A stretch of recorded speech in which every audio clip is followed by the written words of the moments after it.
மா அப்படிங்கிற எழுத்துக்கு அளப்பது அப்படின்னும், அதே சமயத்துல பிரித்து கொடுப்பது அப்படின்னும் பொருள். அளக்க முடியாததும் பிரிப்பதற்கு மிகவும் கடினமாகவும் இருந்த வேதத்தை அளந்து பிரித்து நமக்கு கொடுத்து உலகத்துக்கே குருவாக இருந்தவர் வியாச பகவான்.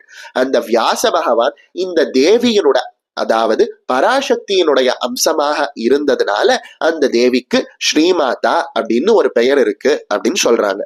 அதே போல ஸ்ரீ அப்படிங்கிற வார்த்தைக்கு விஷம் அப்படின்னு அர்த்தம். ஸ்ரீ அப்படிங்கிற விஷத்தை பரமேஸ்வரனினுடைய கழுத்துல நிறுத்தினதுனால, அதாவது ஆலகால விஷத்தினால உலகத்துக்கே துன்பம் வந்த போது பரமேஸ்வரன் ஆலகால விஷத்தை அருந்தினார் இல்லையா?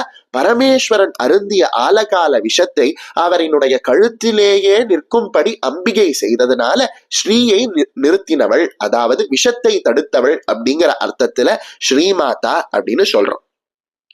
இந்த உலகத்துல இன்னைக்கும் வயதுல மூத்தவர்களையும் மரியாதைக்கு உரியவர்களையும் நாம சொல்லும் பொழுது திருவளர், திருமதி, ஸ்ரீமதி, ஸ்ரீமான் அப்படின்னு சொல்றத பாக்குறோம். அதாவது ஸ்ரீ அப்படிங்கிற வார்த்தை மரியாதைக்கு உரியவர்களை குறிக்கக்கூடியது அப்படின்னு நம்ம புரிஞ்சுக்கலாம்.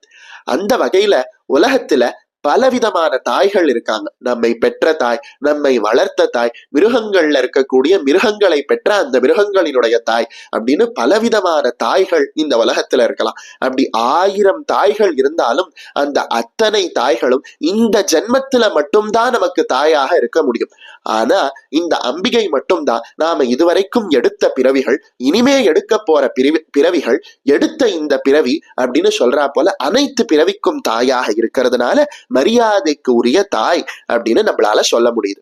அதே போல இந்த ஸ்ரீமாதா அப்படிங்கிற இந்த நாமமானது அம்பிகையினுடைய ரகசியமான மந்திரத்தினுடைய ஒரு சாராம்சமாக இருக்கிறதுனால இந்த ஸ்ரீமாதா அப்படிங்கிற மந்திரத்தை ஜபிப்பவர்கள் அம்பிகையினுடைய ரகசியமான மந்திரத்தை ஜபித்த பலனை அடைகிறார்கள் அப்படின்னு சொல்றாங்க. எப்படி இந்த ஸ்ரீமாதா அப்படிங்கிற நாமமானது அம்பிகையினுடைய ரகசியமான மந்திரத்தினுடைய ஒரு வெளிப்பாடாக இருக்கு அப்படிங்கிறத பெரிய குருமகான்கள் கிட்ட சரணடைந்து கத்துக்க வேண்டிய விஷயம் அப்படிங்கிறதுனால இங்க சொல்லப்படல.